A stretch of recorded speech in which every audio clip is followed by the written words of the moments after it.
Bonjour à tous et ravi de vous retrouver dans la taverne pour un nouvel épisode. On n'est pas bien, nous, on n'est pas bien, on ne sait pas quoi faire, on ne sait pas comment analyser les matchs. Ça fait 2 ans qu'on fait ce podcast et qu'on se dit, bon alors ouais, il y a quand même moyen de se maintenir. Et là voilà, le FC Lorient, 4e de Ligue 1 après 7 journées. Un festival de buts, 14 buts marqués, 11 buts encaissés. C'est peut-être ça le problème. On va en parler avec notre équipe de choc en commençant par Lucas qui est de retour. Salut Lucas. Salut les gars. Tu nous as manqué pendant le Ferry Time, Lucas. Ouais, c'est vrai, mais voilà, je voulais attendre qu'on soit vraiment sur une bonne série pour revenir. Je préférais revenir dans de bonnes conditions. Un mercenaire, comme on dit dans le milieu. Pierrot est également présent. Il était là pendant le Ferry Time avant que les sangliers lui bouffent la connexion Wi-Fi. Salut Pierrot. Salut. Et Raphaël Lecor, Raph, est avec nous. Salut. Salut à tout le monde. Bon, alors je disais en intro, en rigolant un petit peu, on ne sait pas trop quoi raconter. Du coup, tout va bien, on n'a rien à critiquer. Notre fonds de commerce prend un peu du plomb dans l'aile. Je vais vous poser une question toute simple. C'est quoi votre sensation sur ce début de saison? Pierrot, toi qui étais au stade ce week-end, Lucas aussi, je crois d'ailleurs. C'est quoi ta sensation sur ce début de saison? Bah, je vais pas dire qu'on peut pas rêver mieux parce qu'on pourrait être premier, mais franchement, quand tu vois les 2 dernières saisons en Ligue 1 et ce qu'on fait en ce début de saison, c'est un peu le jour et la nuit. Ça fait plaisir de ressortir du stade avec le sourire quasiment à chaque fois. Et ma consommation d'alcool se porte à merveille en fonction des victoires, donc c'est bon pour mon foie. Et ça fait des sous dans la buvette du dans la buvette du FCL, donc ça pourra ramener les meilleurs joueurs au prochain mercato. Raph, on avait vécu un Ferry Time un peu de folie, on se disait, oh, dis donc, ça sent pas la sérénité, puis finalement un début de saison qui est quand même incroyable, quoi. Ouais, c'était un peu deux salles, deux ambiances, parce qu'au final, avec le recul, on a même une des recrues qui plante un but de toute beauté avec Kathleen. Donc, non, c'est cool de voir que finalement, les recrues ont quasiment tous leur place dans l'effectif au global et que ça prend plutôt bien, la mayonnaise prend. Donc, puis franchement, est-ce qu'on on peut pas rêver mieux d'un point de vue contenu aussi? Il y a le résultat comptable, évidemment, mais d'un point de vue contenu et de ce qu'on voit, on est quand même très bien servi. Lucas, toi, c'est un peu ta saison de rêve. 4e plus jeune effectif de Ligue 1. Régis Lebris sur le banc. Qu'est-ce que tu attends de mieux de cette équipe? Bah, de mieux, non, j'attends surtout qu'elle continue. Après, de mieux, c'est que l'ensemble du groupe soit décisif à chaque fois qu'il rentre, comme on l'a pu voir ce week-end, et que ça continue et qu'il y a un roulement intéressant. Mais ouais, je suis impressionné comme tout le monde, je pense. Je pensais pas que ça se mettrait en place aussi vite. Quand on parlait de beaux jeux, de changer de culture, vraiment, je pense que personne pensait qu'on pouvait changer un effectif en si peu de temps. Raph, est-ce que tu penses que ce début de saison-là, c'est quelque chose qu'on peut maintenir sur la durée? On ne va pas gagner tous les matchs, évidemment, mais cette dynamique extrêmement positive où tous les supporters sont contents, les joueurs ont l'air contents, les infos qu'on a des joueurs eux-mêmes, c'est qu'ils kiffent ce qui est en train de se passer, les résultats suivent, etc., etc. Est-ce que tu penses une dynamique qui peut durer? Je pense que la composante qui peut casser cette dynamique, ça va être probablement le groupe restreint de Régis Lebris. Est-ce qu'on va tenir la distance jusqu'à la trêve, on va dire la grosse trêve de la Coupe du Monde? On a quand même un enchaînement de matchs important. Là, on a une partie du calendrier qui est un petit peu plus facile. Donc je pense que c'est réussir à garder tout le monde concerné, puisque du coup, on a vu que la rotation sur certains postes n'était pas forcément si facile que ça. Par exemple, la ligne de 4 a joué quasiment tous les matchs à 100%. Au milieu, on voit bien qu'il n'a pas envie d'en sortir quelques-uns, sinon ça nuit à l'équilibre de l'équipe. Donc ça va dépendre en fait de la capacité qu'ont les nouveaux à pouvoir rentrer dans la rotation et pour garder une dynamique globale. Et sinon, on risque d'avoir une fatigue, on risque d'avoir quelques petites blessures, c'est ça qui peut casser la dynamique. En revanche, par rapport à l'adhésion vis-à-vis du projet de jeu, j'ai l'impression que tout le monde est unanime. Donc je pense que ça viendra plutôt de nos problématiques physiques et de notre capacité à maintenir un rythme fort, puisque globalement, le jeu de Régis Lebris demande quand même un pressing assez important, on joue assez bas, les jeux de transition avec de la vitesse, donc ça joue sur les physiques de l'ensemble des joueurs. Donc je pense que ça viendra plutôt de là. Alors, on va rentrer tout à l'heure un petit peu dans les détails, dans des ingrédients de ce que met Régis Lebris ce que mettent Régis Lebris et ses joueurs comme ingrédient donc pour obtenir ces résultats. Juste avant, ce que je vous propose, c'est de faire un petit bilan un peu ligne par ligne, voir un petit peu quels sont les joueurs qui vous ont marqué. Pierrot, je commence avec toi. On commence avec le gardien, Vogo. Quelle est ta sensation sur ce début de saison? Très bonne. Tu sens qu'il apporte beaucoup de sérénité, de la présence, de la voix. Enfin, tu sens que c'est un patron. Tu sens que c'est un patron dans l'âme et que ça fait du bien à toute la défense. Tu prends les 5 postes de la défense, les 4 défenseurs plus le gardien. Tu vois qu'il n'y a pas besoin de quasiment tout changer pour avoir une défense qui fonctionne. Tu changes 2, 3 éléments avec ce qui te manquait un peu l'année dernière et tu vois tout de suite que ça fonctionne beaucoup mieux. Moi, je suis plutôt impressionné par Kaloulou. Ses prestations offensives, le fait qu'il lui arrive à faire des centres qui amènent des buts déjà, c'est un truc qu'on n'avait pas vu depuis 10 ans. Et après, la charnière Talbi-Laporte, qui est, je trouve, au fil des matchs de plus en plus solide, même si toute la défense est un peu passée au travers à Lens. Mais je pense que c'était un accident de parcours sur les 7 premiers matchs. Ouais, puis Lens, c'était quand même aussi une. C'était Peut-être très c'est la meilleure équipe qu'on ait jouée, très clairement, et ça finira devant Lorient de toute façon. Non. Du coup, on est passé à la défense. Un petit mot, Lucas, sur Pierrot. On en discutera de nos pronostics de la saison tout à l'heure. Un petit mot, Lucas, sur le gardien. Vogo, Pierrot est passé à la défense. On reste un tout petit peu sur Vogo. Un gardien qui rapporte des points, quoi. C'est ça Ouais, c'est ça. dont on avait besoin. Enfin, on nous l'avait annoncé qu'il était hyper explosif, ça se voit. Moi, ce que je retiens, c'est souvent ces claquettes qui sont. Il montrait encore un clip vidéo, le CM, aujourd'hui. Il y a une frappe, il doit être à peine 5 mètres, 5-6 mètres. Il te sort une claquette sous la balle est sous la barre, mais à une vitesse impressionnante. Enfin, franchement, il a des aptitudes vraiment pas communes pour un club de notre standing, on va dire ça. Donc voilà, ça joue aussi, je pense qu'il est arrivé dans un club.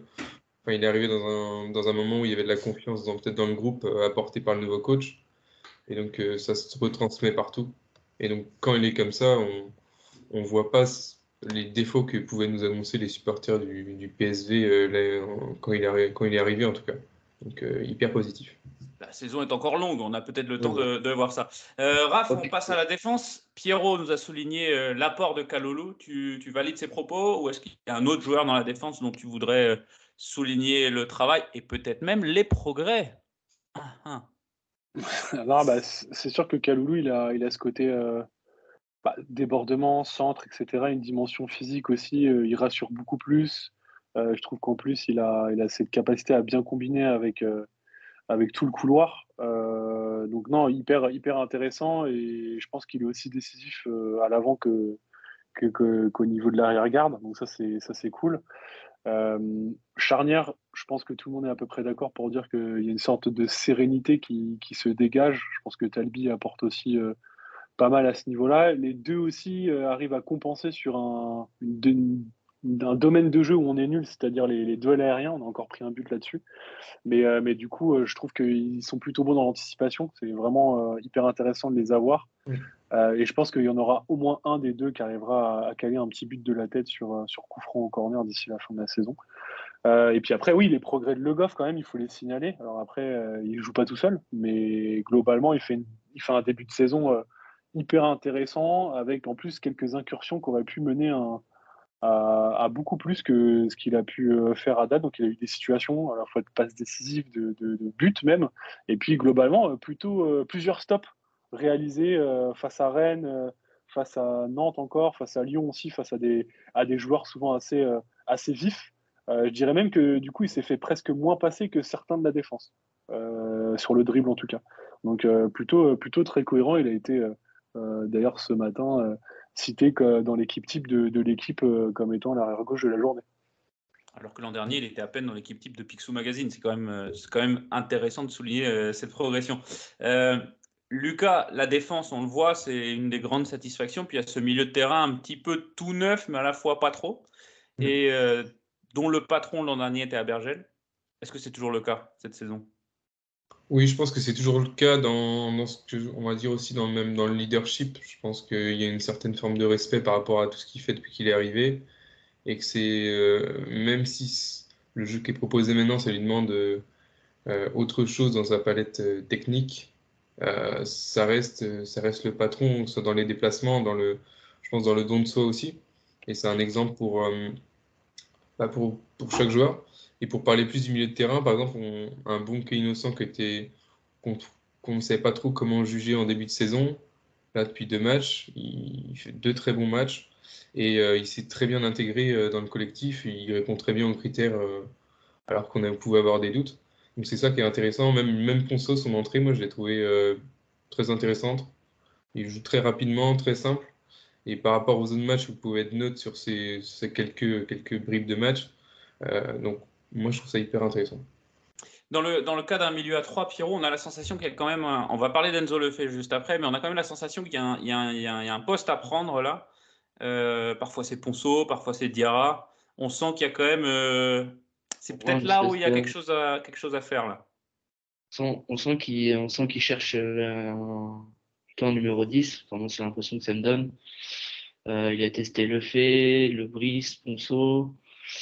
Il a fait tourner plusieurs fois. Il a recruté aussi pour ce poste-là, parce que pour moi, à ce poste-là, la recrue, selon moi, qui est ciblée, c'est Aouchiche. Donc, tu as 3-4 joueurs assez jeunes à ce poste-là. Après, pour moi, Bergel est indéboulonnable au milieu. Tu as besoin d'un gars beaucoup plus expérimenté que les autres, et puis avec ce qu'il donne sur le terrain, et il apporte autre chose que des joueurs type Lefebvre, tout ça.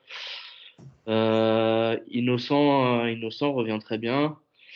Moi, ce qui me dérange le mieux, c'est qu'il manque peut-être d'un autre joueur, peut-être à vocation défensive. Ça, à voir dans le temps, mais j'ai l'impression qu'il manque un joueur à ce poste-là et qu'on a beaucoup trop de joueurs à permuter sur un seul poste.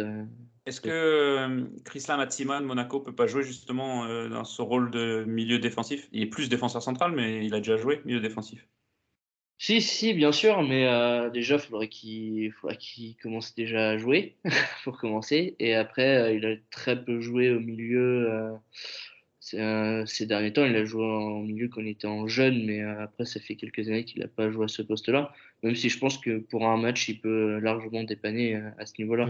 Mais quand tu vois quand tu vois les joueurs qui sont partis, est-ce que tu pouvais pas garder un joueur pour dépanner de temps à autre quelques minutes pour jouer, pour avoir ce rôle-là, type Lemoine par exemple. Type Lemoine qui vient de signer à Versailles d'ailleurs en N1, c'est ça, ou N2, je ne sais plus où est N1. Versailles, en N1 en ce moment. Oui, parce qu'on a vu Raph contre Nantes, Abergel qui commence à enchaîner les matchs, forcément ça fatigue. Tu sors Bonke et on se retrouve avec 6 joueurs offensifs sur le terrain, quoi. Bah là, on a bien vu qu'il y avait une prise de risque par rapport à l'équilibre. Et au final, vis-à-vis de Ponceau, Lefebvre ou Achiche, mais finalement, celui qui défend le mieux, bah, c'est Lefebvre, en fait, Ouais. globalement. On a souvent tendance à montrer Lefebvre par rapport à ses atouts offensifs, mais en fait, globalement, et même statistiquement depuis la saison dernière, pas la saison d'avant, mais vraiment la saison dernière, il s'est vraiment amélioré dans sa capacité à cadrer le porteur, à presser et à récupérer des ballons. Aujourd'hui, il a même des statistiques qui sont au-dessus des autres milieux de terrain dans ce domaine-là. C'est-à-dire qu'aujourd'hui, il est presque plus utilisé pour récupérer bloc bas ou bloc médian et pour se projeter très rapidement. Après, les rôles d'Abergel ont aussi, le rôle d'Abergel a vraiment évolué. Il est plutôt numéro 6 aujourd'hui que 8. Il n'a pas de point de basse qui évolue à côté. Et en gros, ce qui est intéressant quand même avec l'ensemble de l'effectif qu'on peut avoir, c'est le côté un peu ils peuvent quasiment tous permuter, c'est-à-dire 10, 8, 8, 10, parfois un peu 6 pour bricoler. Ponceau peut jouer un peu aussi partout. Donc, je trouve que je pense que le vrai sujet, c'est le Brice doit sûrement se dire où est-ce que je dois faire jouer le fait. Et je pense qu'en fait, c'est en fonction de l'adversaire qui le fait jouer soit 10, soit 8. En fait. Alors justement, tu vas continuer sur Enzo Lefebvre. On sait qu'il avait réclamé les clés du camion cet été. Il a dit je veux être le boss au milieu, je veux être le leader technique, le leader offensif, le leader de cette équipe. En tout cas, s'il ne l'a pas dit clairement, il l'a très bien fait comprendre. On avait jugé ces quelques premiers matchs un peu en dedans, voire même complètement en dedans. on sent quand même un changement de dynamique depuis Ajaccio, on va dire, Raph. Ouais, après, je pense que du coup, je pense qu'il a dû se rassurer. Et comme je disais là, lors du Twitch, c'est que en fait, il a joué quasiment tous les postes. Il a joué deuxième attaquant en retrait, 9,5-10 à Rennes. Il a joué 8, il a joué 10, il a joué quasiment 6 aux côtés d'Herbergel parfois. Je suis un peu dans l'abus, mais du coup, il a été ballotté à droite et à gauche. Mais aujourd'hui, le dépositaire du jeu et dans le jeu de transition, c'est bien lui. Globalement, à peu près toutes les statistiques le démontrent, que ce soit sur sa capacité à générer des passes clés, que ce soit à générer des passes dans le tir offensif, à porter le ballon, même au niveau de la qualité de passe, il s'est clairement amélioré. Il a des précisions au niveau des transmissions qui sont nettement supérieures, beaucoup moins de ballons perdus aussi, même si ça reste son péché mignon. Il élimine de plus en plus aussi sur le dribble. Donc franchement, ça commence à devenir très cohérent et surtout de moins en moins superflu dans sa gestuelle et dans les actions qu'il peut enclencher. Donc franchement, il y a pas, c'est vraiment en grosse progression à ce niveau-là. Et je pense que globalement, je réitère sur un point, là le fait, c'est la variable d'ajustement au milieu. Et en plus de ça, c'est le facteur X parce qu'il va apporter le danger. Et en plus, il a rajouté le coup franc direct à sa palette. Donc, il suffit maintenant qu'il tire les corners convenablement et qu'est-ce qu'on peut dire de plus, quoi. Tu vois, Ouais, ça reste quand même le problème éternel, on a l'impression, de FC Lorient, c'est de ne pas savoir tirer un corner. Lucas, on va passer à la ligne offensive, si tu veux bien. Et là, miracle sur miracle, Mofi redevient Mofi et Dango explose, quoi. Ouais, c'est clair.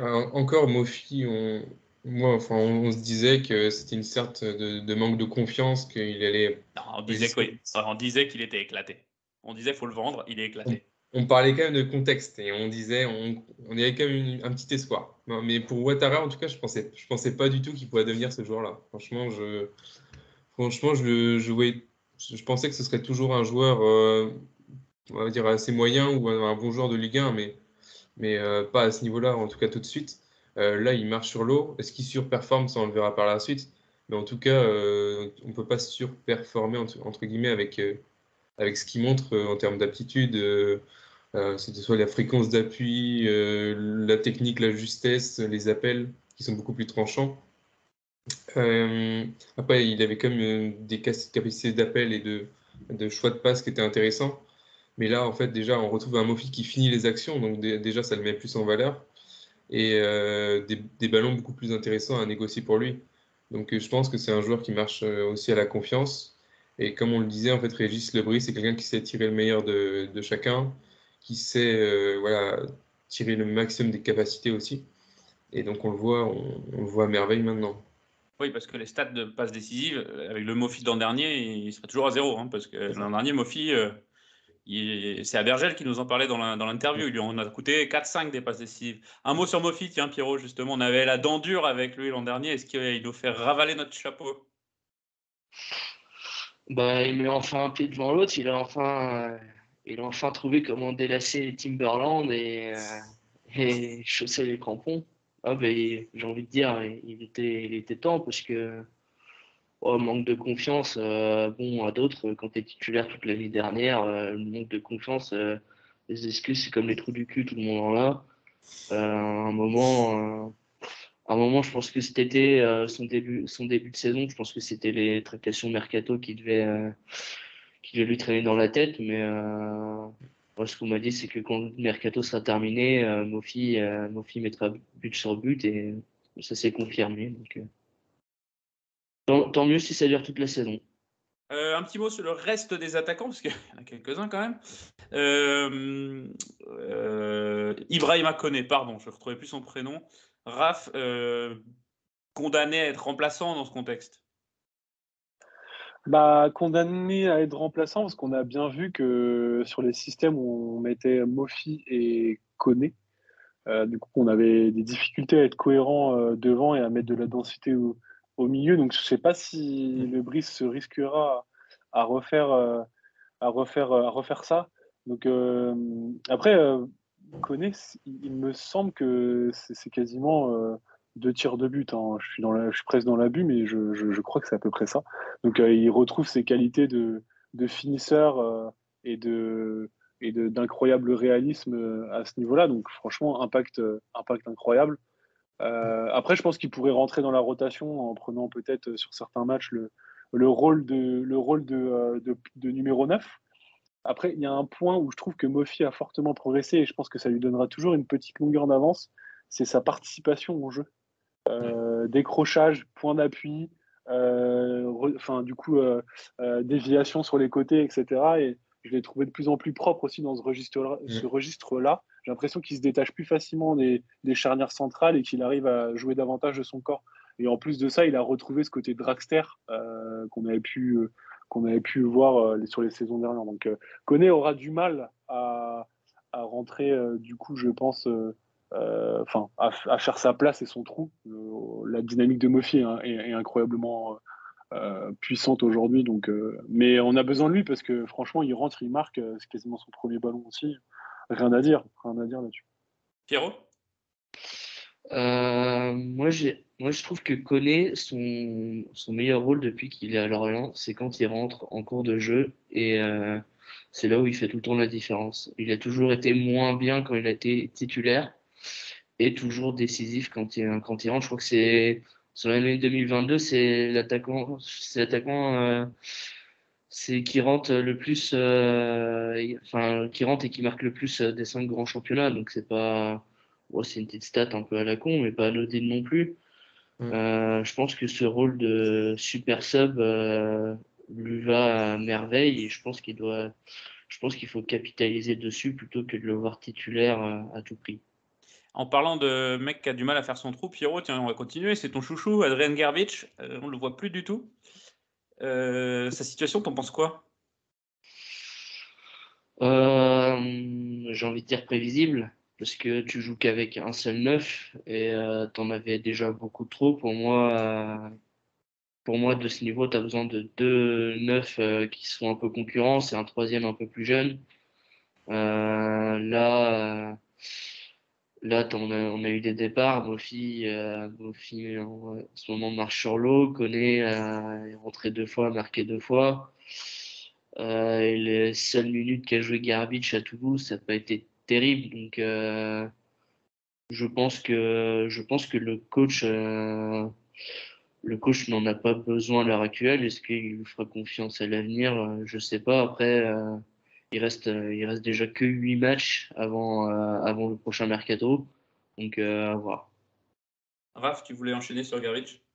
Non, ouais, c'était presque une question pour Pierrot. Pourquoi ne pas avoir associé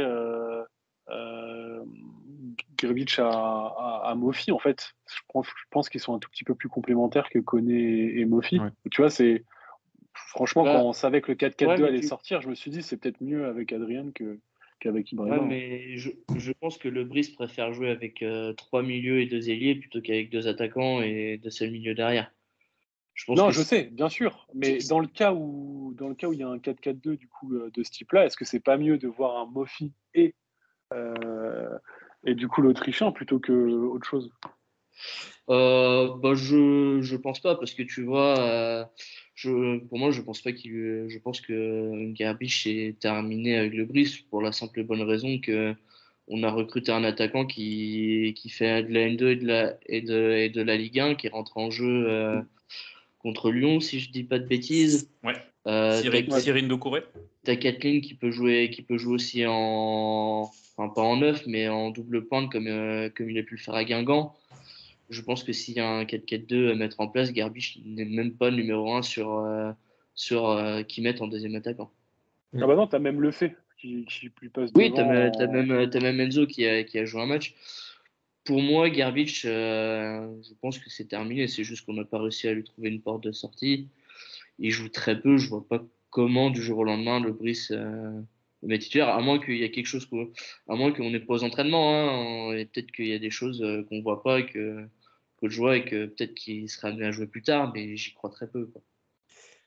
Oui, parce qu'en plus, son body language, quand on le voit dans les célébrations, des choses comme ça, il est à fond. Donc, il y a peut-être quelque chose qu'on ne sait pas, mais comme vous dites, ça respire pas la sérénité du côté de Gerbic pour le voir sur le terrain.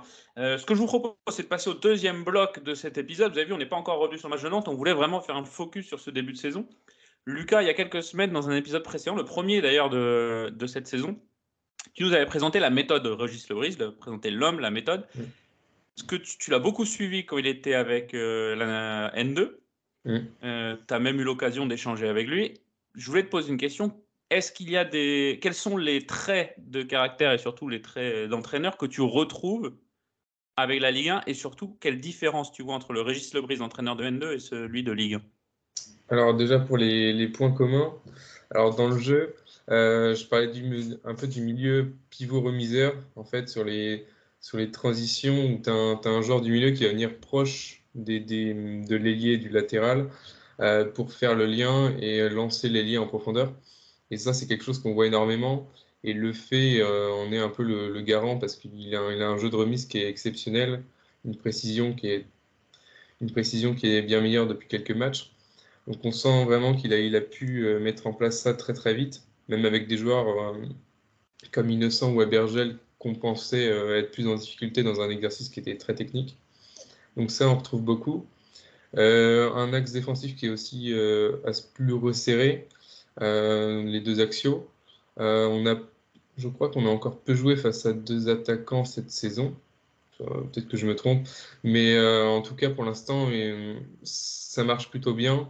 Ils arrivent beaucoup mieux à cadrer, je veux dire, l'attaquant adverse, et on voit moins les failles, même dans la profondeur. Ça, c'est quelque chose qu'on pouvait craindre, notamment sur le premier match face à Toulouse, où on disait que dans la profondeur c'était plus compliqué. Pour l'instant, il y a une très bonne gestion de la profondeur, un bloc qui est médian, enfin pas trop bas, pas trop haut, et ça c'est plutôt bien géré, même si je trouve que sur les ailes on se fait un peu prendre par la profondeur parfois du côté droit.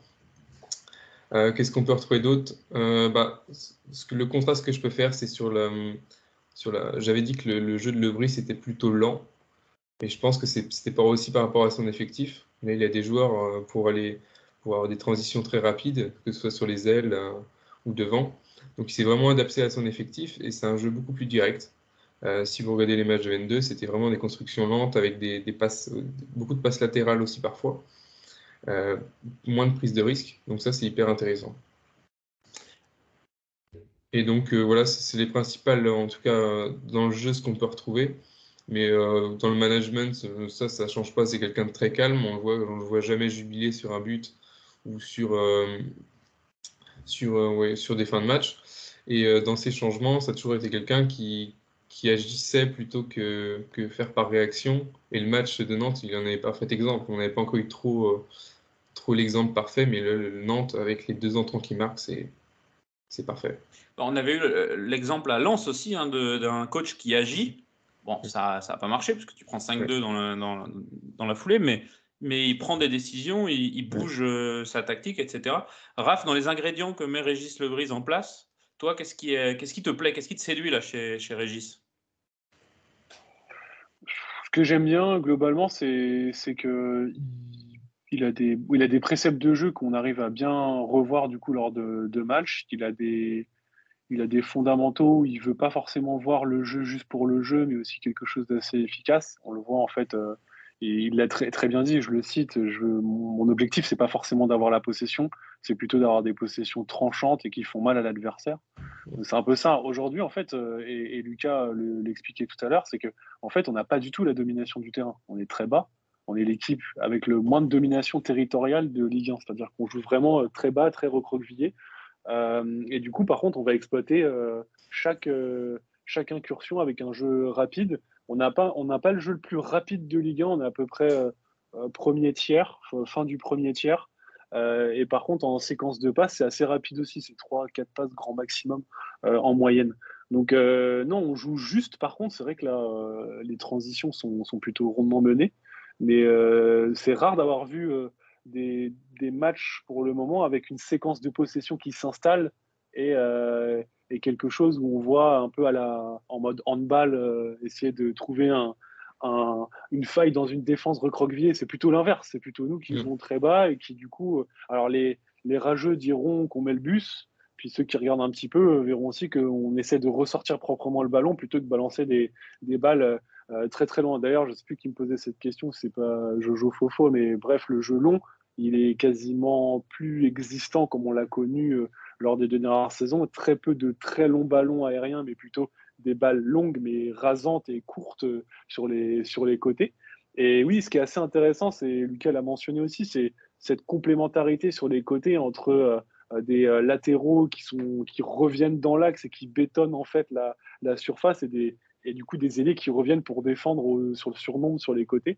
Et je pense que le Bris aime bien aussi avoir trois milieux de terrain au cœur du jeu pour avoir une ligne de défense assez fournie devant. Donc bloc bas, très costaud, et il l'a dit, c'est face à Lyon, c'est exactement le piège tendu. C'est-à-dire, on savait qu'ils étaient forts au milieu, on a mis de la densité, on a bloqué leurs incursions, basta, et c'était terminé, quoi. Donc c'est ça que j'aime bien. Et puis dernier point, c'est vraiment le côté explication, conférence de presse fin de match. Il explique. Bah voilà, j'ai vu ça, on a vu ça, les garçons ont bien fait le taf, on a tactiquement déjoué l'adversaire, on les a bouffés au milieu, etc. Donc il explique comment en fait il a gagné une sorte de partie d'échec.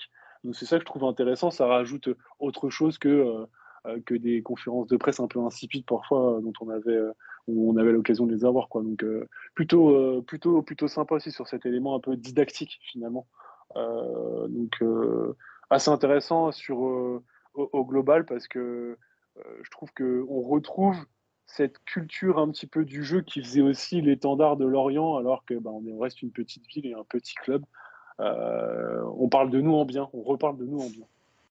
Pierrot, forcément, les prestations du FC Lorient et ce que arrive à proposer Régis Lebris à ses joueurs et ce qu'ils arrivent à transmettre sur le terrain nous force à faire une comparaison qui est probablement dure pour lui, mais à comparer avec Christophe Pélissier, qui était l'entraîneur précédent. Qu'est-ce que ça dit de ce que proposait Christophe Pélissier? Déjà, est-ce qu'on peut vraiment comparer ces deux équipes? Il y a certaines choses comparables.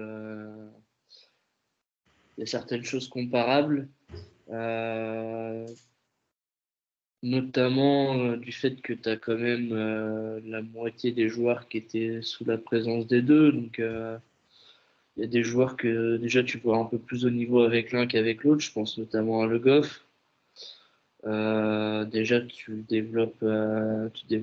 essayes de développer quelque chose, tu essayes plus de gagner ou de ne pas perdre, en fait, sur tout ça. Après, les objectifs des deux étaient différents. Là, je pense que le Brice, son objectif, c'est officiellement, c'est le maintien. Officieusement, je pense que c'est au-dessus du maintien, c'est d'aller gratter un top 10. Alors qu'avec Pélissier, officiellement, c'était de garder le maintien et de laisser le club à niveau. Après, on n'est que sur une première partie de saison. L'année dernière, à la même époque, on était cinquième. Alors certes, on avait 2 victoires en moins et quelques points en moins. Mais on était cinquième, mais derrière, on a pris une avalanche d'avoinés dans la gueule. La fantastique Alors là, série des 15. Ouais, là, je pense pas que ça sera le cas cette année. Voilà. Mais faudra voir à mi-novembre et je pense je pense qu'à la trêve, tu pourras vraiment faire un bilan et comparer les deux. Là, je pense que c'est peut-être un peu trop tôt, même s'il y a beaucoup plus de positifs avec Régis Lebris et Christophe Pélissier. Raph ou Lucas, un dernier mot sur Régis Lebris, sur ce qu'on voit depuis le début de saison? Pour l'instant, que du positif, mais on va quand même être attentif les prochaines semaines. Quand on parlait d'intensité, je crois que c'est Raph qui en parlait. On parle d'intensité et de pressing, mais justement, s'il y a une baisse de forme, ça va aussi jouer sur les qualités techniques, sur la justesse dans des moments clés. Et aujourd'hui, ce qu'on propose, ça demande une concentration et un niveau de performance sur la justesse qui est assez fort. Donc voilà, c'est tout petits ajustements qui pourront faire de grandes différences. Donc ça, faudrait être attentif là-dessus. Et puis on a quand même eu Vas-y, Raph. beaucoup de réussites, hein, désolé, mais on a Oui. quand même eu des Oui. pénaltys sifflés, on a mis des coups francs directs, on a tout qui nous sourit aussi. Ça n'enlève en rien le fond de jeu qui est intéressant et les préceptes qui sont cool à suivre en tant que supporter. Mais voilà, là on a vent dans le dos, etc. On a un Mofi qui surperforme, un Tango Ouattara tout feu tout flamme, un milieu de terrain qui tient la route, une ligne de 4, on a l'impression c'est fort à la main à chaque fois, mais ils tiennent. J'espère j'espère qu'on arrivera à garder ces fondamentaux-là toute la saison, mais bon, Encore une fois, la composante physique et l'intensité qu'on y met, on verra si ça tient dans le temps. Alors pour le coup, on a vu là sur une série de 3 matchs en une semaine, ça tient, on a même performé parce qu'on gagne les 3 matchs. Mais est-ce qu'une des limites là, pour l'instant, de ce qu'on voit, c'est pas le fait qu'il y ait une rotation extrêmement restreinte? Les 11 s'enchaînent, ils se ressemblent à peut-être un milieu près, ça dépend de ce qu'ils proposent. Mais on voit très peu de rotation finalement. Pierrot. Pour l'instant, tu as très peu de rotation parce qu'il y a eu contre Lyon, il y avait des joueurs enregistrés après, donc tu pouvais pas les faire jouer. Pour l'instant, j'espère que ça va durer longtemps, on n'a pas de blessure, mais offensivement, sur tes côtés, même au milieu, je trouve que là, on a quand même beaucoup de joueurs. Tu peux interchanger. Après, ça va être vraiment défensivement. Je pense que ça bougera pas. Latéral droit, Kalulu, ça bougera pas. La charnière, je pense qu'il testera Matsima et il va en fonction de ça. Mais celle qu'on a là, depuis qu'on est remonté en Ligue 2, c'est la plus solide qu'on a. Donc, je pense que ça bougera pas trop. Et à gauche, peut-être. C'est le seul. En défense, c'est peut-être le seul poste où peut-être tu peux avoir une rotation. Mais le fait que enfin le Goff ait une concurrence au bout de 8 ans fait qu'il se tire les doigts du cul, quoi. Raph, on va parler évidemment du match de Nantes dimanche après-midi.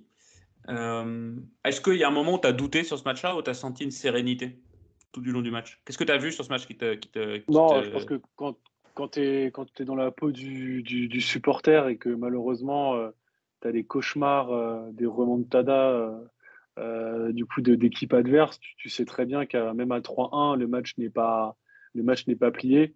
Franchement, moi je suis traumatisé du match de coupe face à Lyon où ils reviennent jusqu'à la dernière minute à égaliser, etc. alors qu'on avait 2 buts d'avance. Donc bref, il y a jurisprudence quoi.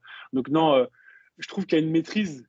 Tu sens qu'on peut plier, mais qu'on rompt pas et que globalement, on sait ce qu'on fait. Et c'est sûr, on voit que le Brise est même capable de se dire, allez, je prends un risque, j'enlève les 2 gars un peu défensifs parce que je sais qu'ils sont cramax et je me tente sur autre chose. On voit qu'en fait, il est prêt à prendre ce risque-là. Et c'est ça que je trouve intéressant, c'est que il y a de la résilience aussi dans cette équipe. Moi, évidemment, je pense que tout le monde a un peu claqué des fesses quand on a eu ce deuxième but, du coup, encaissé, parce que c'est un coup de billard et franchement, on n'y peut rien. Il ne peut pas aller la chercher, elle est très compliquée. Et d'ailleurs, très beau but contre son camp de la porte. Magnifique. Ah, magnifique. Hein. Très bien Alors fait. là, pied gauche, j'aurais pas fait mieux. intérieur du pied de haut but, pas tous les jours. Mais franchement, c'est dommage en fait, parce qu'il vient casser un petit peu presque une copie presque parfaite. Ok, Ouais. tu prends un but sur corner, but de la tête, ça arrive, ok. On avait pu identifier que de toute façon c'était une difficulté. On est 20e de Ligue 1 sur les duels aériens. Donc non, franchement, pas mis en danger. C'était bien. Bon, il y a eu le poteau quand même de Nantes, Ouais. tout de même.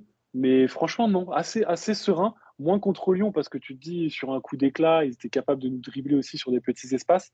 C'était moins le cas. Nantes était un peu plus émoussé. On voyait qu'ils n'arrivaient pas à mettre de vitesse. Et il Donc sortait franchement, d'un j'étais match de Coupe assez d'Europe où serein. c'était Ouais, crevé. ouais, ouais. Donc, et puis, tu as l'impression, encore une fois, que tu avais la réussite, ça rentre, ça claque, Kathleen connaît le coup franc de Ouattara.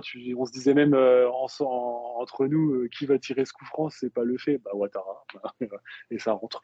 Donc, non, non, franchement, on a l'impression qu'on est sur notre petit nuage et que rien ne peut nous mettre en travers du projet Le Brise, en fait. Donc, Ouais, mais comme le disait Pierrot tout à l'heure, et même si c'est pas, il n'y a aucune ressemblance possible, mais on est quand même dans la même situation que l'an dernier à la même époque où tout nous souriait, réussite maximale, et on a vu ce qui s'est passé. Donc, faut-il s'enflammer? C'est la grande question de cet épisode.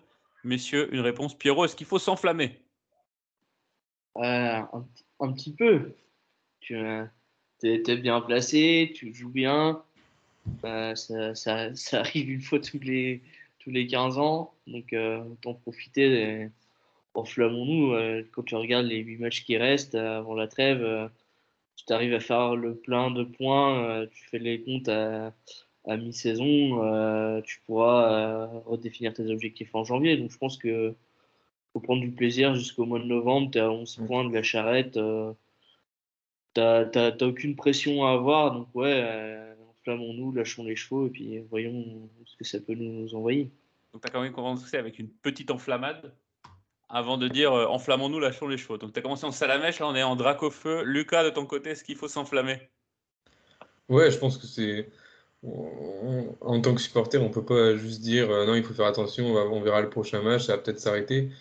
Non, je pense qu'on est tellement dans une bonne dynamique que qu'il faut profiter aussi forcément, sans pour autant dire, sans manquer de respect au club européen, en disant qu'on est une dynamique européenne et qu'on va faire une lance toute la saison. Aujourd'hui, on n'en est pas du tout là. Donc, faut aussi rester là où on en est, mais profiter du moment, je pense. Donc petite enflammade, Lucas, un raid plein sel, on va dire. Et toi, Ouais. Raph? Bah moi je sais pas, j'ai l'impression que si je change d'attitude, de comportement, j'ai un peu l'impression que on va se porter une sorte de karma.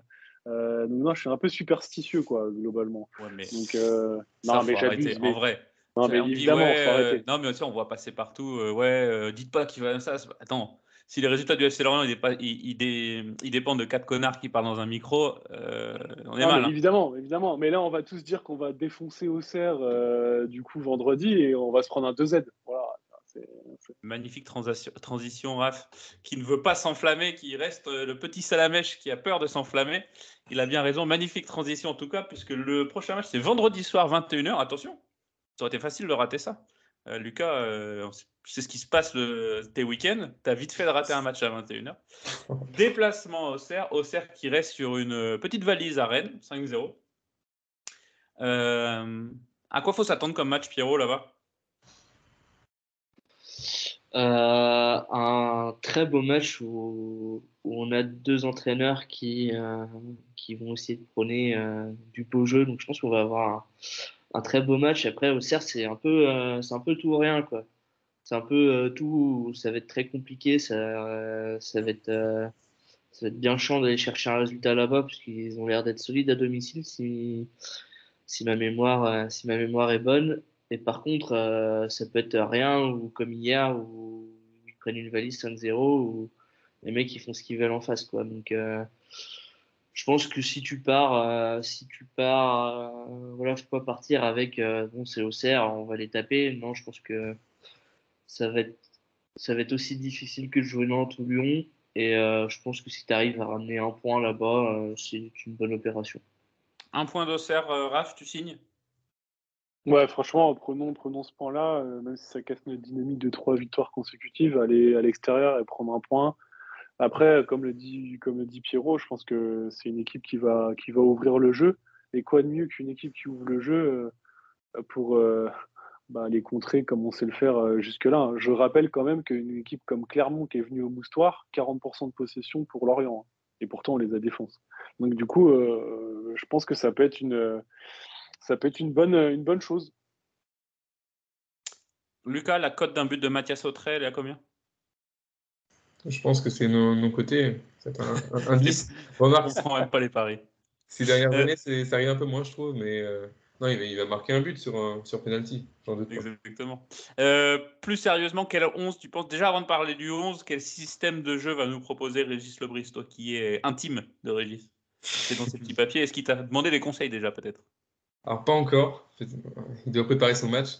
Non, mais plus sérieusement, moi, ce que je voulais, quand on parlait de système tout à l'heure, je me dis que Koné pourra jouer certains matchs avec Mofi, soit quand Mofi va baisser, on va dire, va baisser d'un cran et qu'il faudra peut-être challenger en fait la défense adverse, l'arrière-garde adverse. Et je pense que ça peut être intéressant dans ce rôle-là d'avoir deux attaquants à gérer pour une défense à 4. Et face à Auxerre, ça pourrait être pas mal. Mais après, Mofi est tellement sur une bonne dynamique qu'aujourd'hui, même tout seul, il arrive à mobiliser une défense. Donc moi, je resterai encore sur ce système. Après, au niveau du 11, il va y avoir une semaine de récupération. La trêve arrive assez vite derrière. Je pense que le 11 peut enchaîner. On a vu que Bonke Innocent à Bergel, c'était assez solide. Même si j'ai moins aimé le fait face à Nantes lorsqu'il a joué plus haut. J'ai trouvé un peu, peut-être pas moins décisif, mais moins dans ce qu'il pouvait faire sur les 2 derniers matchs. Mais comme l'ensemble est cohérent, on va garder cette confiance-là et je suis pas sûr que ce soit le moment de tout changer ou de tester quelque chose d'autre. Raph, t'es d'accord avec ça? Tu pars sur le même système? Ouais, je pense qu'il va faire pareil, hein. Franchement, ça marche bien. Je remettrai les mêmes, en fait, très Ouais. clairement. Peut-être une exception, peut-être sur les couloirs. Moi, je garderais Dango Ouattara. Après, sur Stéphane Diarra, il y a des trucs bien, mais il y a des choses aussi où c'est pas forcément très cohérent. Donc, je pense que c'est peut-être le seul, toi qui aimes bien cette expression, le seul lock qui n'est pas vraiment un lock. Donc, ouais, indéboulonnable, pas sûr. Et au Auxerre, Pierrot, on risque de voir ce 4-1-4-1 qu'affectionne Furlan. Tu penses qu'on peut lutter contre ça? On a les arguments, en tout cas, pour aller les bouger. Oh, bon, largement, je pense qu'offensivement, je me fais pas de soucis. Ça va être défensivement, ils ont beaucoup de bons joueurs, je trouve. Hamza Saki, Mchongama. J'aime beaucoup ce que propose Auxerre et son équipe, mais bon, après Furlan nous réussit plutôt bien à Lorient, donc bah, Du coup, ton prono, Pierrot? moi je vois un 2-2. Donc, match nul là-bas, toi, donc, avec un point d'Auxerre, tu es content. 2-2. Pour Pierrot, Raph? 0-1. Victoire à l'extérieur pour le Ouais, FC Lorient. exactement. Lucas? Un but partout. Moi aussi, je vois un match nul. Match nul. Allez, on va aller dire une petite victoire à Auxerre. Il faut s'enflammer. Une petite victoire 2-0 propre et nette, histoire de maintenir la hype qui ira s'effondrer. Ensuite, un petit mot justement sur le calendrier pendant que je meuble pour trouver On le ira à calendrier. Lille. Excusez-moi, merci Pierrot. Nous allons donc à Auxerre vendredi, puis ce sera Lille. Le derby à Brest. Ah, ce serait pas mal d'aller gagner à Leblé, le back-to-back de saison d'affilée. Tu vas gagner à Leblé. Réception de Reims et déplacement à 3. Finalement, c'est une série de 4-5 matchs abordable, non? Sur le papier. On va pas prendre 15 points, attention. Mais Non, abordable sur là, le papier, non? t'es déjà maintenu quoi, après le déplacement à Brest. Quoi. C'est ça. Du coup, tu es déjà sur ton Voilà. mercato Champions League, alors qu'est-ce qu'on peut aller chercher, quoi? Moi, je vois quand même la série Lille-Brest assez compliquée parce que je vois quand même Brest que c'est une équipe qui peut faire un match qu'on a vu face à Montpellier Qui a explosé. qui est un peu tout ou rien justement Ouais. comme Auxerre, mais je veux dire même en pire. Ils ont quand même des arguments devant, même si c'est pas encore vraiment en place avec Belaïli, Slimani. Mais je pense qu'ils ont les arguments et il y aura le contexte pour nous faire mal. Et surtout Lille juste avant qui pourra nous déstabiliser par rapport parce que moi, les Lille, je les ai moins vus les 2 derniers matchs, mais sur le début de saison, c'était l'équipe qui m'impressionnait le plus avec Lens. Et ils ont vraiment, je pense qu'on aura énormément de difficultés face à Lille. Et ça peut casser quelque chose. Ouais, ce Lorient-Lille, Pierrot, au moustoir. C'est un peu une saveur de match révélateur de tiens, on va voir ce qu'on vaut vraiment, quoi. Bah ouais, tu vas jouer une équipe qui est à ce moment-là de la saison qui est au même niveau que toi. Donc c'est là que tu vas voir si tu as vraiment l'étoffe d'une équipe du top 10, hein, faut le dire clairement. Je pense que on a moyen de battre Lille, même si ils sortent d'une défaite à Marseille, mais ils ont vraiment bien emmerdé. Puis ils ont quand même beaucoup de joueurs de ballon, mais après on est à domicile et le côté jouer au moustoir, on est à 3 sur 3. Je trouve ça pas mal. Ce qui m'inquiète un peu, ça me fait repenser à l'année dernière. Si on va arriver à Brest au même moment de l'année, début octobre, j'ai l'impression qu'on va. J'espère pas, hein, mais je vois le même scénario que l'année dernière. Ils lancent leur saison contre nous chez eux, quoi. On n'espère pas, on n'espère pas. Lucas, un petit mot sur les jeunes, on passe aux jeunes. Alors, ouais, l'enchaînement, c'est n'importe quoi. Là, c'est un enchaînement un petit peu violent. Voilà donc ce qu'on pouvait dire sur le match de Nantes et le match d'Auxerre. Pardon, on va passer aux jeunes très rapidement. Lucas, les U19, ça va pas cette saison. Est-ce qu'il y a des éléments d'explication? Alors ouais, donc c'est Pierrot qui me parlait de ça. Et donc justement, en fait, c'est que les effectifs, en tout cas pour le moment, ils sont un peu bousculés. Donc déjà, il y a un premier élément, c'est que c'est la première année en U19 nationaux. Ils sont montés la saison dernière avec sous le coaching de Benjamin Janton. Mais donc cette saison, en N2, c'est beaucoup plus jeune, beaucoup de départs énormément, qui n'ont pas forcément été remplacés. On fait confiance à la génération qui est venue avec quelques arrivées aussi. Mais donc, les U19 sont un peu chamboulés, beaucoup du 17, un groupe qui est peut-être pas encore prêt pour ce niveau-là. Il découvre un championnat qui a une densité athlétique qui est vraiment beaucoup plus forte qu'en U18 régionaux, où c'était des équipes, il y avait très peu d'équipes pro. Je crois qu'il y avait juste Brest, il me semble, mais je suis même pas sûr. Donc voilà, je pense que c'est un pas à prendre, mais c'est très compliqué. On espère que ça va pas redescendre parce que c'était un souhait de remonter à ce niveau-là pour attirer justement des joueurs depuis plusieurs années. Donc va falloir se mettre au pas rapidement. Merci Lucas pour ce point sur les jeunes. Puis, les jeunes ils sont tous en Ligue 1 de toute façon, donc t'en as plus rien à cirer du 19, tu peux dire les choses. Je vous propose de passer aux questions des auditeurs, puis le retour du quiz de la taverne, ça faisait longtemps. Raph, cette saison, il a dit je vais éclater Pierrot. Donc on va voir ce que ça donne. On passe d'abord aux questions des auditeurs, Pierrot. Ouais, bah, allons-y. On a eu beaucoup de questions sur quelle place au classement à la fin de saison, où est-ce que vous voyez le club, beaucoup d'enflammades, est-ce que vous voyez la dynamique se poursuivre jusqu'à la fin de saison, mais on a une question du même type de Monsieur Loïc Ferry sur Instagram. Êtes-vous content du début de saison du FC Lorient? Smiley. Smiley. Oui, bah oui, forcément. Enfin, je veux dire, alors vraiment, qui ne peut ne pas être content? C'est très aigri quand même. Ouais, voilà, c'est ça. Je veux dire, même Raph, tu me dis si je me trompe, mais même en étant extrêmement exigeant, etc., comme peut l'être Régis Lebris, même lui, il doit être content. Ah bah lui, il est au taquet de chez taquet. Je pense que du coup, il dort pas la nuit, hein, clairement. Non, franchement, franchement, comment on peut pas rêver de mieux avec l'effectif qu'on a, un coach tout neuf, du coup une dynamique vraiment moribonde et on pourrait être crispé par l'enjeu des 4 descentes et pourtant on joue à fond les coups et on arrive à faire à transmettre enfin le club en tout cas et l'effectif arrive à transmettre des émotions comme jamais donc c'est cool. Franchement, l'effectif et le staff peuvent être enfin, ils peuvent être fiers de ce qu'ils ont fait sur cette première partie de saison. Il n'y a rien à dire. Non. J'ai une question d'Hugo Mosquito sur Twitter. Qui est pour vous le joueur à mettre en avant plus que tous les autres dans ce début de saison euphorique? Si vous devez sortir un joueur là, à l'instant T. Bah, je dirais Dango Ouattara en termes de Ouais, moi, progression. En j'allais termes de m'arrêter progression, dessus.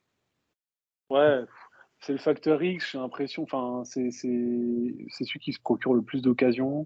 Il est très bien classé sur pas mal de compartiments statistiques. Il lui reste un petit peu la finition et le dernier geste. Ça, on le sait, c'est son plus gros chantier à travailler. Mais aujourd'hui, de par ses appels de balles, sa conduite de balle maintenant, c'est presque dernier choix. Maintenant, il est décisif sur coup de pied arrêté.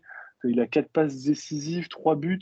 Plus de 17 passes clés. Enfin bon, clairement pour un joueur de N2 l'année dernière qui avait du mal à rentrer comme titulaire, franchement, incroyable progression, si ce n'est la meilleure progression de ce début de saison, c'est incontesté et incontestable. Après, on peut très bien mettre Kaloulou aussi dans le duel parce qu'il apporte aussi beaucoup de choses, déjà 2 passes décisives et un comportement offensif et défensif exemplaire. Mais voilà, franchement, aujourd'hui, il remplace. Qui est Armando Lorienté, s'il vous plaît? On a oublié. Donc clairement, clairement, et Ouattara, il a repris le costume. Un avis tranché de Raphaël. Sinon, on a beaucoup de Dango Ouattara, Ballon d'Or 2023-2024. Ça, on en rediscutera en fin de saison. Le fait et Ouattara sont en fin de contrat en 2024. On prolonge lequel en priorité? Ah bah alors, Bah, celui qui veut, justement, hein, déjà. voilà. Visiblement, le cinéma des représentants d'Enzo Lefebvre a recommencé sur les réseaux sociaux. Visiblement, selon son représentant, là, il refuserait de prolonger. Du coup, il partira en juin, quoi. C'est ça, hein, Lucas? Ouais, c'est ça. Le fait qu'il annonce que ce soit définitif, je trouve ça un peu bizarre de l'annoncer comme ça, surtout sur un tweet Ouais. qui était, c'était même pas une annonce, c'était juste une réponse à un supporter, il annonce ça comme ça. Mais je trouve ça un peu moyen, mais moi j'aurais quand même dit le fait parce que on va pas trop s'enflammer non plus. Au Ouattara, c'est qu'un début de saison, on va voir sur la longueur.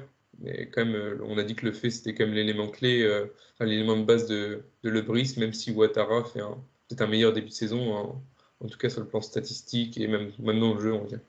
Mais clairement, moi, je comprends pas le fait comment il autorise ce gars-là à faire ce qu'il fait, quoi. En parlant de son représentant, agent, qui ouvre sa gueule sur les réseaux sociaux tout le temps et qui. L'application est zéro, quoi. C'est la première fois que je vois un Ouais. agent ou pseudo-conseiller parler sur Twitter, machin. C'est même pas professionnel. C'est ça. Et Enzo Lefebvre a la prétention de vouloir être un très grand joueur. Il en a le potentiel. Ça passe aussi par savoir s'entourer. Ça passe aussi par avoir des gars qui. Bon, on connaît pas leurs relations, etc., quoi. Mais bon, c'est vrai que ça donne pas une bonne image, en tout cas. Ça donne pas une bonne image. J'ai une question d'Abergelino. C'est une question qui revient aussi quelques fois, 2-3 fois. Bonne entrée de Kathleen. Devrait-on le faire jouer titulaire à la place de Stéphane Diarra? Et après, j'ai des questions beaucoup sur la Ligue des Champions, mais déjà celle-là, quoi. Je vais te demander ton avis, Pierrot, sur le début de saison de Stéphane Diarra. Moi, je trouve pas terrible. Ça fait 3 ans qu'on nous vend du rêve avec ce joueur et que sur des brides de quelques matchs, on a eu des choses intéressantes, hein. Même hier, c'est lui qui provoque le coup franc qui mène à l'égalisation, il me semble.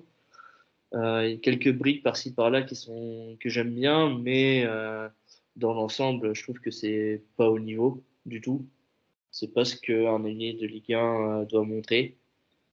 Euh, j'espère avec les nouvelles arrivées, que ça va augmenter un peu son niveau, mais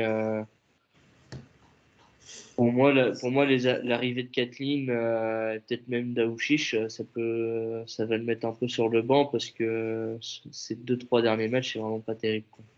Ouais, Raph, Diarra, est-ce que c'est pas. Excuse-moi, Lucas, tu voulais intervenir sur Diarra. Non, trop, mais je voulais dire, moi j'aurais laissé plus sa chance en tout cas encore à Stéphane Diarra.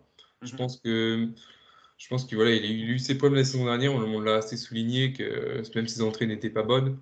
Mais aujourd'hui, si tu le remets sur le banc après une entrée d'un joueur qui n'a pas encore l'expérience pro, je pense que ça le tue.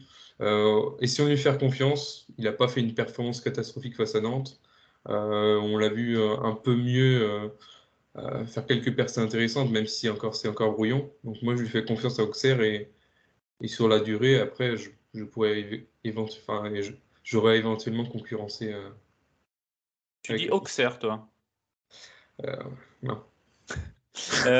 Ouais, non, mais c'est vrai qu'à un moment, les entraîneurs en face vont comprendre que c'est le triangle Mofi, Dango le fait. Si tu le contrôles, tu as quand même une bonne partie du problème qui est résolu. Il faut pouvoir le contrôler, mais ils vont le comprendre. Raph, du coup, c'est à des joueurs comme Diarra, justement, de venir amener du danger, quoi. On peut penser à Ponceau aussi également.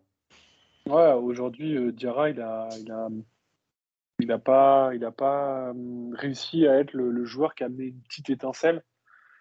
Franchement, sur les 2 dernières saisons, Diarra, quand il est en pleine forme et qu'il joue les quelques minutes qu'il a pu jouer sous le maillot lorientais, franchement, il a apporté le danger. Ça se voyait même d'un point de vue statistique. Désolé, je mets toujours la data en avant, mais il délivrait des passes, passes clés, etc. Aujourd'hui, zéro passe clé. Zéro. Très peu contributeur sur les actions de but et les actions de tir. Donc globalement, il a encore il a encore un petit peu du mal. Ce qui est bizarre, c'est que finalement, on le retrouve plus à performer sur des statistiques dites de pressing et de défense, d'interception, parce que du coup, c'est les ailiers, on leur demande du coup de contribuer plus fortement dans ce système sur ça. Et d'ailleurs, Ouattara est très souvent une des premières lignes de défense du coup, et avec une forte contribution défensive, bien plus que Diarra. Et évidemment, je prends les stats corrigées avec le nombre de minutes jouées hein, pour pas avoir l'effet volume. Mais franchement, ouais, il a changé de régime alimentaire, c'est bien, mais du coup, faut voir les résultats maintenant. Pierrot, tu avais des questions sur la Ligue des Champions, tu disais. Selon vous, quelle sera la couleur du maillot avec lequel on jouera en Ligue des Champions l'année prochaine? Je l'avais vu passer cette question, c'est New User, je crois, qui avait posé ça. Quelle couleur de maillot pour la LDC? Franchement, en vrai, si on joue. Alors, on délire un peu. Hein. Si on joue une Coupe d'Europe. Non, tu peux très bien jouer la Conference League, machin, si tu fais une excellente saison, quoi. Il faut que tu ailles avec ton maillot tango classique, tac, pour montrer à l'Europe qu'est-ce que c'est Lorient, quoi. Tu peux pas aller avec un maillot vert. Shakhtar-Donetsk. Ouais, c'est ça. Non, mais tu peux pas aller avec un maillot vert, machin, truc, quoi. Faut être sérieux. On verra. Ah non, moi je trouve que le maillot de Vogo était pas mal. Oh là là, le maillot à Lens, là.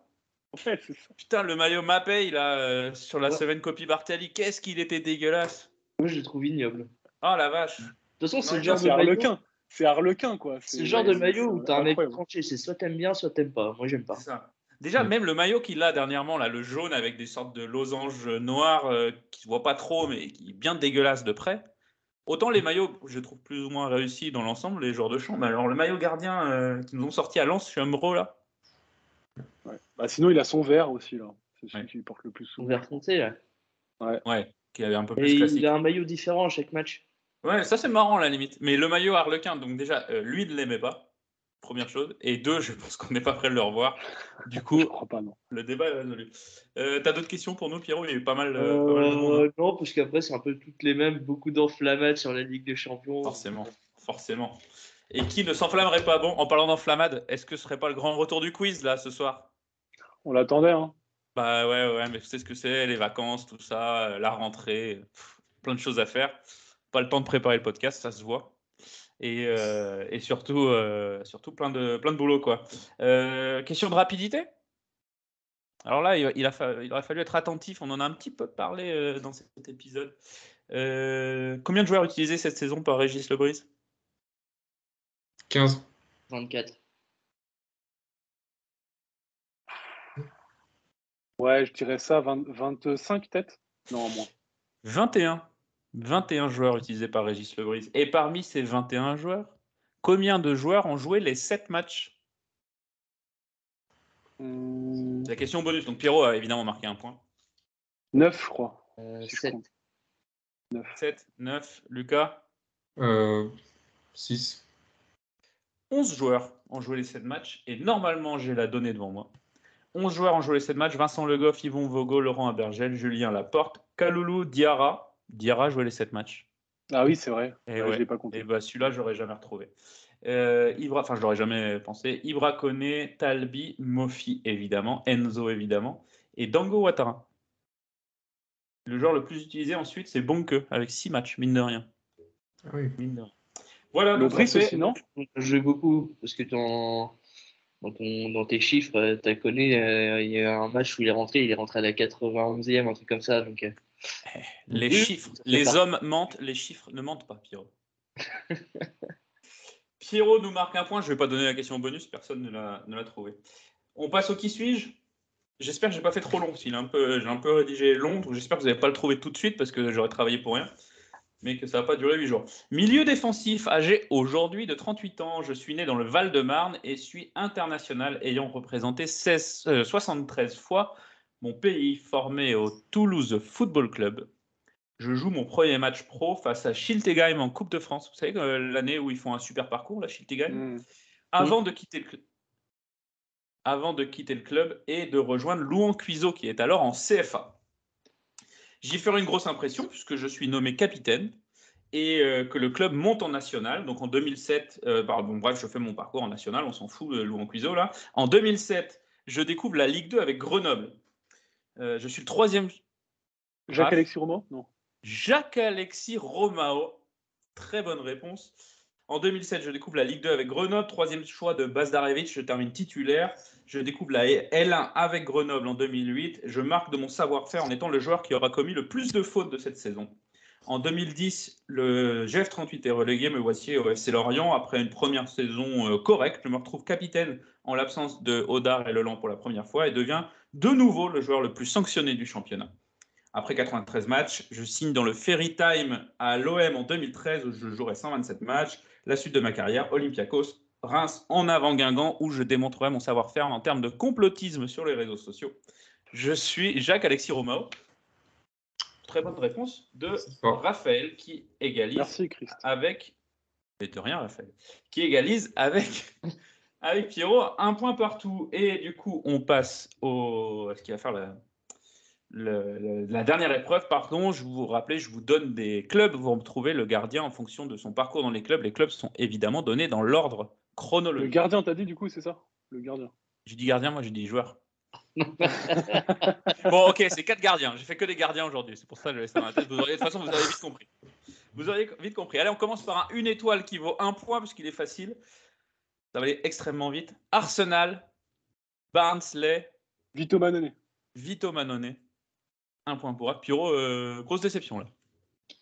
Ouais, j'ai pas mis à jour mes derniers gardiens. Là. Juste pour le fun, Arsenal, quand même. on se fait la liste des clubs de Vito Manone qui arrivent pour faire banquette à FC Lorient. Arsenal, Barnsley, Hull City, Sunderland, Reading, Minneapolis, Esbjerg, c'est en Norvège pour ceux qui maîtrisent le football nordique, AS Monaco et FC Lorient. Je crois pas que j'en ai oublié dans le tas, il y en avait quelques-uns. 2 points pour Raphaël, Lucas est toujours à 0 et Kams également qu'on salue. Bon courage, Kams. On continue. Amiens, Niort, c'est 2 étoiles. Attention, c'est un peu plus compliqué. Amiens, Niort, FC Lorient, FC Metz. Salin? C'est pas le compte, c'est pas Salin. FC Metz, Annecy et la Berrichonne Châteauroux. Delacroix. Paul Delcroix, bonne réponse de Bravo. Pierrot. Paul Delcroix qui marque donc 2 points. Pierrot 3, Raphaël 2, Lucas 0, Kams 0.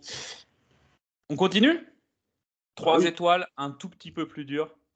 Monaco, Le Havre, Lens, Lorient, AJ Auxerre, Olympique de Marseille et Toulouse Football Club. Je répète pendant que vous réfléchissez. Monaco, Le Havre, Lens, Lorient, AJ Auxerre, Marseille, TFC. J'étais au FC Lorient au début des années 2000. Je vois Lucas Chéniaud, Capone. J'arrête. Chéniaud, Capone, non, c'est plus vieux, c'est les années 2010 ça. Attends, J'étais même. Comment? C'est quelle année t'as dit? C'est les années 2000. J'étais même gardien titulaire en finale de la Coupe de France 2002. Amel. Okay. Amel, bonne réponse de Raphaël qui marque les 3 points bonus. Ah mais si, il n'y a qu'un Amel dans mon cœur. Bah, bien sûr. Hommage à Pitou qui s'est blessé d'ailleurs ce week-end. Oh, c'est beau. Je vais pas vous dire que j'ai choisi Amel parce qu'il s'appelle Amel pour la liste. Mais un petit peu quand même. Mais un petit peu quand même, vous savez. De toute façon, dans tous les quiz, il y a Amel à un moment donné. Donc, c'est pas compliqué. Quand tu sais pas, Lucas, tu dis Amel. Et là, on passe à un 4 étoiles. Ça veut dire que tout est possible, sauf pour Lucas qui ne peut plus gagner. Même Lucas peut gagner. Non, parce que Raph a 5 points, donc c'est fini. 4 étoiles, ça veut dire que c'est assez costaud. Dunkerque. En avant Guingamp. AS Monaco. FC Lorient. Olympique Lyonnais. Cracovie. Salin? Non, je redis Salin, j'attends à chaque fois. Ouais, mais il faut tenter. Cracovie. Bastia. Al Gharafa, c'est au Qatar. Et le FC 7. Gardien? Ouais, gardien. Une seule saison au FC Lorient, mais titulaire. Je répète. Ah, c'est un vieux, non, c'est un très vieux. Angelo Hugues, un truc comme ça. C'est pas Angelo Hugues, un truc comme ça, c'est Angelo Hugues. Yes. Très bonne réponse de Raphaël. Alors, vous ne le voyez pas parce que vous n'avez pas la vidéo, mais Pierrot, il est à la fois dégoûté et plein de respect pour Raphaël, je pense, qui marque du coup 4 points. Ça fait 9 points pour Raph, qui remporte le premier quiz de sa carrière, non? Non, abuse pas, j'en ai gagné plusieurs. Quel escroc! C'est quoi cette émission de troisième, je pense. En tout cas, invaincu cette saison. Raphaël, invaincu cette saison. Tu prends la ceinture de. Comme le FC Lorient. Ah bah non, merde, on a perdu l'avance. Ouais, non. Après, bon, j'avoue, tu m'as quand même mis des trucs de vieux. Et j'avoue qu'on fait quand même partie des vieux. Donc, ouais, mais Sébastien Hamel, voilà. Tout le monde doit connaître Sébastien Hamel, titulaire en finale de la Coupe de France, il n'y a pas d'excuse. Même pour Lucas, qui passait 18 ans, c'est trop vieux. Ah, mais Angelo Hugues, il n'était pas né, Lucas, franchement. Angelo Hugues, le gardien titulaire du FC Lorient sur la saison 99-2000, mine de rien. Ouais. Voilà pour La moitié de l'effectif du FC Lorient n'était pas né, par n'était contre. pas né. C'est vrai. Exactement. Exactement. Je sais plus ce que j'allais. Comment tu veux que j'enchaîne après ça? Voilà, c'est tout ce qu'on pouvait dire sur nos gardiens pendant le quiz. Et c'est tout ce qu'on pouvait dire sur ce début de saison du FC Lorient, qui est quand même chatoyant. Alors, évidemment, nous, ça nous fait plutôt marrer quand ils perdent parce qu'on peut faire plus de vannes. Là, quand ils gagnent, bah, du coup, bah, ouais, c'est bien, on a marqué. Mais on va pas se mentir. Pas top, hein, l'épisode, franchement, en plus, du coup. Ouais, Pas top, bah, tout va bien, machin. Même Voilà. pas lui, il est nul à chier. Rien, quoi. Rien. Rien. Même le goff, on peut plus lui taper dessus. C'est quand même triste, quoi. C'est quand même triste. Bref, Raph, Pierrot et Lucas, merci beaucoup. Merci. Merci à toi. On se retrouve très rapidement. Donc ce week-end, c'est Auxerre, vendredi soir, 21h, n'oubliez pas.